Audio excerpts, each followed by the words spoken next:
Welcome to Digital Learning, Department of Collegiate Education, first semester BCom, paper Financial Accounting First. Myself, Chaudappa RC, Assistant Professor of Commerce, GFGC Kottagiri. This is Accounting for Consignment, that is Unit 2nd under Financial Accounting First. That is Accounting for Consignment. Actually, in last videos, I discussed so many very important common or special or legal terms which are used in consignment. That is like pro forma invoice, account sales, commission, value of closing stock, expenses, and etc. And today I discuss about accounting procedure or accounting treatment for consignment transactions. Means stand to accounting procedure. What are the accounting procedure, or what are the steps, or what are the accounting treatment for consignment transactions? Here actually accounting procedure or accounting treatment for consignment transactions, before going to entries, we discuss about what are the ledger accounts which are opened. So today I discuss about what are the ledger accounts which are required to open regarding what you call accounting treatment for consignment. Actually, for accounting treatment for consignment, there are discussed in two heads. One is accounting treatment or accounting procedure in the books of consignor, and another one is accounting treatment in the books of consignee. Accounting treatment in the books of consignor, another one is accounting treatment in the books of consignee. So ಇಲ್ಲಿ accounting treatment in books of ಕನ್ಸೈನಿಯನ್ನ ನಾವು actually discuss ಮಾಡ್ತಾ ಇಲ್ಲ, because of vast subject ಇರೋದ್ರಿಂದ. From point of ಎಕ್ಸಾಮಿನೇಷನ್ಗೆ ನಾವು ತೆಗೆದುಕೊಂಡಾಗ accounting treatment in books of consignor ಮಾತ್ರ ನಾವು ತೆಗೆದುಕೊಳ್ತಿದ್ದೀವಿ ನಮ್ಮ ಒಂದು ಯೂನಿವರ್ಸಿಟಿ ಸಂಬಂಧಪಟ್ಟಂತೆ. ಸೊ ಹಾಗಾಗಿ ನಾವು we are discussing only accounting treatment or accounting procedure in the books of consignor ಮಾತ್ರ ತೆಗೆದುಕೊಳ್ತೀವಿ. ಓಕೆನಾ? Next, accounting treatment in the books of consignor, therefore, means recording the business transactions, means consignment transactions in the books of consignor depends upon whether the goods are sent by the consignor to the consignee at cost price or invoice price. Means at the time of recording the business transactions or consignment transactions in the books of consignor, it must depends on whether the goods are sent by the consignor to the consignee on cost price or at invoice price. ಇಲ್ಲಿ ಎರಡು point ಬರುತ್ತೆ. In the books of consignor ಅಲ್ಲಿ ಮಾತ್ರ accounting transaction ಮಾಡ್ತಾ ಇರೋದು.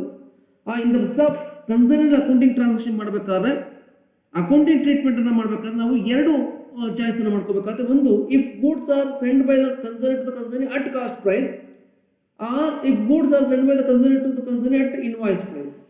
Therefore, ಈಗ first ಇವೆರಡರಲ್ಲೂ ನಾವು ಪ್ರಾಬ್ಲಮ್ ಅನ್ನು ಮಾಡಬೇಕಾಗುತ್ತೆ. 15 marks problem very important. So ಈಗ ಫಸ್ಟ್ ನಾವು accounting treatment in the books of consignor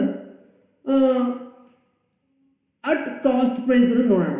that is when the goods are sent by the consignor to the consignee at cost price. ಇದರಲ್ಲಿ accounting treatment ಯಾವ ರೀತಿ ಅಥವಾ ಏನೇನು ledger account open ಮಾಡಬೇಕು, so ಅರ್ಥ ಆಗುತ್ತೆ ಅಂತ ಭಾವಿಸ್ತೀನಿ. ಅಕೌಂಟಿಂಗ್ ಟ್ರೀಟ್ಮೆಂಟ್ ಅಥವಾ accounting procedure for consignment transaction ಸಂಬಂಧಪಟ್ಟಂತೆ ಎರಡು ಹೆಡ್ ಇದೆ. ಒಂದು, when the goods are what you called in the books of consignor, in the books of consignee. In the books of consignor ಮಾತ್ರ ನಾವು ಡಿಸ್ಕಸ್ ಮಾಡ್ತೀವಿ, in the books of consignee ನಾವು discuss ಮಾಡ್ತಾ ಇಲ್ಲ. ಒಂದನೇದಾಗಿ in the books of consignor ಅಲ್ಲಿ at cost price and at invoice price ಬರುತ್ತೆ. ಅವೆರಡನ್ನೂ ಡಿಸ್ಕಸ್ ಮಾಡಬೇಕು. ಈಗ ಫಸ್ಟ್ ಈ ವಿಡಿಯೋದಲ್ಲಿ ಅಟ್ ಕಾಸ್ಟ್ ಪ್ರೈಸ್ ಅನ್ನು ಮಾತ್ರ ಡಿಸ್ಕಸ್ ಮಾಡ್ತೀವಿ. when the goods are sent by the consignor to the consignee at cost price.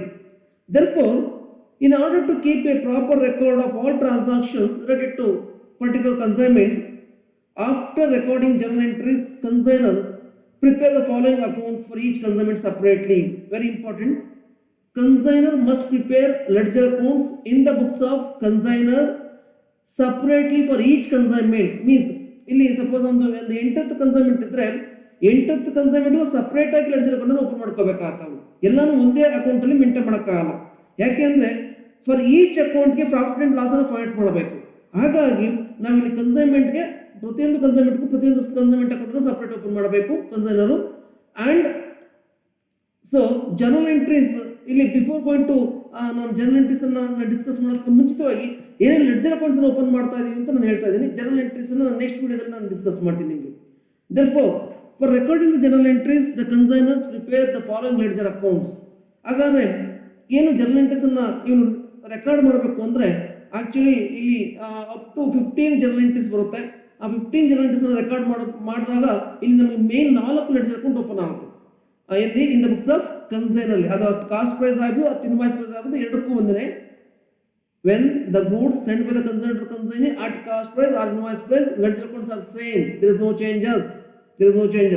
ಹಾಗಾದ್ರೆ 4 ಲೆಡ್ಜರ್ ಅಕೌಂಟ್ಸ್ ಓಪನ್ ಮಾಡ್ತೀವಿ. ಯಾವ್ಯಾವು ಇನ್ ದ ಬುಕ್ಸ್ ಆಫ್ ಕನ್ಸೈನ್ ಅಲ್ಲಿ? ಒಂದು ಕನ್ಸೈನ್ಮೆಂಟ್ ಅಕೌಂಟ್, ಎರಡನೇದು goods sent on consignment account, ಮೂರನೇದು ಕನ್ಸೈನ್ಮೆಂಟ್ ಸ್ಟಾಕ್ ಅಕೌಂಟ್, ನಾಲ್ಕನೇದು consignees account. So these are the 4 ledger accounts we require to open in the books of consignor when the goods are sent by the consignor to consignee at cost price and also at invoice price. ಹಾಗಾದ್ರೆ ನಾವು one discuss ಮಾಡೋಣ. That is very important. What is consignment account? C, ಇಲ್ಲಿ already ನಾವು consignment meaning discuss ಮಾಡಿದ್ವಿ ನೋಡಿ. Consignment meaning ಬೇರೆ, consignment account meaning ಬೇರೆ. ಇದನ್ನ ನೀವು ಅರ್ಥ ಮಾಡ್ಕೊಳ್ಳಿ. ಕನ್ಸೈನ್ಮೆಂಟ್ ಮೀನಿಂಗ್ ನಾನು ಫಸ್ಟ್ ವಿಡಿಯೋದಲ್ಲಿ ಡಿಸ್ಕಸ್ ಮಾಡಿದ್ವಿ. Consignment is nothing but what ಅಂತ ಹೇಳ್ಬಿಟ್ಟು. So consignment is nothing but when the what you call sender dispatch the goods or transfer the goods from one person to another person, from one place to another place to what you called for the purpose of to sale. That is what consignment. ಆದರೆ consignment account ಅಂದ್ರೆ ಏನು? That is very important. Consignment account ಅನ್ನು 2 marks ಕೇಳಬಹುದು. ಹಾಗಾಗಿ ನೀವು question ಕೇಳಿದಾಗ ನೋಡ್ಕೊಳ್ಳಿ, consignment ಅಂತ ಕೇಳಿದಾನ, ಕನ್ಸೈನ್ಮೆಂಟ್ ಅಕೌಂಟ್ ಕೇಳಿದಾನ. ಹಾಗಾದ್ರೆ consignment account is nothing but what? It is a combined form of trading and P and L account. It is a combined form of trading and penal account slowly to the concerned consignment. It can be treated as a nominal account. Therefore, consignment account is a nominal account. Nominal account ಅಂದ್ರೆ rules ನಿಮಗೆ ಗೊತ್ತಿದೆ. All expenses and losses that should be taken at debit side, and all incomes and what you called gains are should be taken as credit side. Okay? ಯಾಕೆಂದ್ರೆ ನಿಮಗೆ ಅದರ rules ಅನ್ನು ಗೊತ್ತಿದೆ ಅಂತ ನಾನು ಭಾವಿಸ್ತೀನಿ. A consignment account is a account. It is a combined form of trading and penal account. ಇದು combined form of trading and penal account ತರ ಅಂದ್ರೆ ಟ್ರೇಡಿಂಗ್ ಮತ್ತೆ penal account ಓಪನ್ ಮಾಡ್ತೀವಲ್ಲ ಅದರ ಒಂದು combined form ಅಂತ ಹೇಳ್ತಾ ಇದ್ದಾನೆ. ಹಾಗಾದ್ರೆ ನೆಕ್ಸ್ಟ್ ಪದದಲ್ಲಿ ಇದೆ ನೋಡಿ, very simple meaning. Consignment account is a nominal account which is prepared by the consignor to calculate the profit or loss made by the consignor on a particular consignment. That is simple meaning. This is very simple meaning. ಏನು consignment account is a nominal account. ಇದು nominal account, ಇದು ನೀವು ಹೇಳಬೇಕಾಗುತ್ತೆ. It is a nominal account prepared by the consignor. ಇದನ್ನ ಯಾರು prepare ಮಾಡ್ತಾರೆ? Consignor prepare ಮಾಡ್ತಾರೆ. Who prepares the consignment account is consignor. ಏನಕ್ಕೋಸ್ಕರ? To calculate the profit or loss. That is very important part ಇರಲೇಬೇಕಾಗುತ್ತೆ. That is the main aim to prepare the consignment account. What is the main aim to prepare the consignment account ಅಂದಾಗ to find out or calculate the profit or loss made by the consignor on a particular consignment. Particular means ಪ್ರತಿಯೊಂದು consignment ಅಂತ ಅರ್ಥ. ಅವ್ನು 10 consignment ಇದ್ರೆ 10 consignment ಬೇರೆ ಬೇರೆ ಇರ್ತವೆ. ಹಾಗಾಗಿ ಪರ್ಟಿಕ್ಯುಲರ್ ಕನ್ಸೈನ್ಮೆಂಟ್ ಅಂತ ಹೇಳ್ತೀವಿ. ಸೊ ಈಚ್ ಕನ್ಸೈನ್ಮೆಂಟ್ ಸಪರೇಟ್ಲಿ ಅವನು ಪ್ರಾಫಿಟ್ ಲಾಸ್ ಅನ್ನು ಪ್ರಿಪೇರ್ ಮಾಡಬೇಕು. This is the very simple meaning. Consignment account is the nominal account prepared by the consignor to calculate the profit or loss made by the consignor in a particular consignment. This is the meaning. Very simple. Therefore, ಇಲ್ಲಿ consignment account is very important. For 15 marks ನಿಮಗೆ ledger account ಅನ್ನು ಕೇಳಿದಾಗ consignment account at least 50 to 70% ಅದರಲ್ಲಿ ನಿಮ್ಗೆ covered ಆಗುತ್ತೆ. ಇಲ್ಲಿ ಏನೇನು items ಬರುತ್ತೆ ಅಂತ ನಾನು ಎಕ್ಸ್ಪ್ಲೈನ್ ಮಾಡಿದ್ದೀನಿ. ಆಕ್ಚುಲಿ ನಿಮ್ಗೆ ಎಂಟ್ರೀಸ್ ಅನ್ನು ನೋಡಿದಾಗ ಗೊತ್ತಾಗುತ್ತೆ. ಅದ್ರ ಜೊತೆಗೆ ಕೆಲವೊಂದು ಪಾಯಿಂಟ್ಸ್ ಎಕ್ಸ್ಪ್ಲೈನ್ ಮಾಡಿದ್ದೀನಿ. ಇದನ್ನ ನೀವು ನೋಡ್ಕೊಂಡು ಸಾಕಾಗುತ್ತೆ. ಏನೇನು ಯಾವ ಕಡೆ ತೆಗೆದು ಕನ್ಸೈನ್ಮೆಂಟ್ ಅಕೌಂಟ್ ಗೊತ್ತಿದೆ ನಿಮಗೆ, ಡೆಬಿಟ್ ಮತ್ತು ಕ್ರೆಡಿಟ್ ಸೈಡ್ ಅಂತ ಹೇಳ್ಬಿಟ್ಟು. ಸೊ ಅದರ ಡೆಬಿಟ್ ಸೈಡ್ ಯಾವ್ದು ಬರುತ್ತೆ, ಕ್ರೆಡಿಟ್ ಸೈಡ್ ಯಾವ್ದು ಬರುತ್ತೆ, ಸುಮ್ಮನೆ ಜಸ್ಟ್ ಒಂದು ಪಾಯಿಂಟ್ಸ್ ಅನ್ನು ಹಾಕಿದ್ದು ನೋಡ್ಕೊಳ್ಳಿ. Debit the consignment account with the cost of goods sent to the consignment. ಏನು cost of goods sent on consignment. Goods sent on consignment ಏನಿರುತ್ತೆ ಅದನ್ನು ಡೆಬಿಟ್ ಮಾಡಬೇಕು ಕನ್ಸೈನ್ಮೆಂಟ್ ಅಕೌಂಟ್ಗೆ. ಕನ್ಸೈನ್ಮೆಂಟ್ ಅಕೌಂಟ್ಗೆ ಡೆಬಿಟ್ ಮಾಡಬೇಕು ಅಂತ to goods sent on consignment ಅಂತ debit ಮಾಡ್ತೀರಾ. ಎರಡನೇದು ಅದಕ್ಕೆ ಎಂಟ್ರಿನ ಆಮ್ದು ಹೇಳ್ತೀನಿ ನಾನು ಬಿಡಿ. ದೆನ್ ಎರಡನೇದು ಏನು ಡೆಬಿಟ್ ಮಾಡಬೇಕು? Debit the consignment account all the expenses paid by the consignor. Means consignor ಏನು ಎಕ್ಸ್ಪೆನ್ಸ್ ಅನ್ನು ಪೇಮೆಂಟ್ ಮಾಡ್ತಾರೆ ಅವನ್ನೆಲ್ಲ ಸಹ ಡೆಬಿಟ್ ಮಾಡ್ತೀರಾ ಟು ಬ್ಯಾಂಕ್ ಅಕೌಂಟ್ ಅಂತ ಹೇಳ್ಬಿಟ್ಟು. ಯಾಕಂದ್ರೆ ಕನ್ಸೈನರ್ ಬುಕ್ಸ್ ಅಲ್ಲಿ ಓಪನ್ ಮಾಡ್ತಾರೆ ನಾವು ಟು ಬ್ಯಾಂಕ್ ಅಕೌಂಟ್ ಅಂತ ತಿಳ್ಕೋಬೇಕಾಗುತ್ತೆ. ಹಾಗಾಗಿ ಏನು debit all the expenses which are incurred by the consignor they should be debit to the consignment account. Like transport charges, insurance, loading and etcetera ಏನೇನು ಬರುತ್ತೆ ಅವೆಲ್ಲ ಸಹ ಡೆಬಿಟ್ ಮಾಡಬೇಕು ಕನ್ಸೈನ್ಮೆಂಟ್ ಅಕೌಂಟ್ಗೆ. ಅದು ಯಾರು ಇನ್ಕಮ್ ಮಾಡಿರೋದು?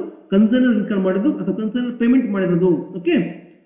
ನೆಕ್ಸ್ಟ್ ಮೂರನೇದು debit the consignment account with all the expenses paid by the consignee. ಅಂದ್ರೆ on behalf of consignee, because consignee pays the charges on behalf of consignor. Consignee ಕೆಲವೊಂದು ಎಕ್ಸ್ಪೆನ್ಸ್ ಪೇಮೆಂಟ್ ಮಾಡ್ತಾನೆ.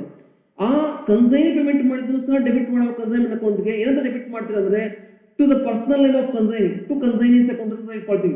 ಎಲ್ಲಿ debit side of consignment account ಅಲ್ಲಿ, debit side of consignment account ಅಲ್ಲಿ to consignee's account ಅಂತ ತೆಗೆದುಕೊಳ್ತೀರಾ. Consignee name ಹಾಕೊಳ್ತೀರಾ ಅಲ್ಲಿ ನೋಡಿ. ಕನ್ಸೈನರ್ ಎಕ್ಸ್ಪೆನ್ಸ್ ಬಂದ್ರೆ ಟು ಬ್ಯಾಂಕ್ ಅಕೌಂಟ್ ಅಂತ ತೆಗೆದುಕೊಳ್ತೀರಾ ಕನ್ಸೈನ್ಮೆಂಟ್ ಅಲ್ಲಿ. ಅದೇ ಕನ್ಸೈನಿ ಎಕ್ಸ್ಪೆನ್ಸ್ ಅನ್ನು ಪೇಮೆಂಟ್ ಮಾಡೋದಕ್ಕೆ ಟು ಕನ್ಸೈನಿ ಅಕೌಂಟ್ ಅಂತ ತೆಗೆದುಕೊಳ್ತೀರಾ.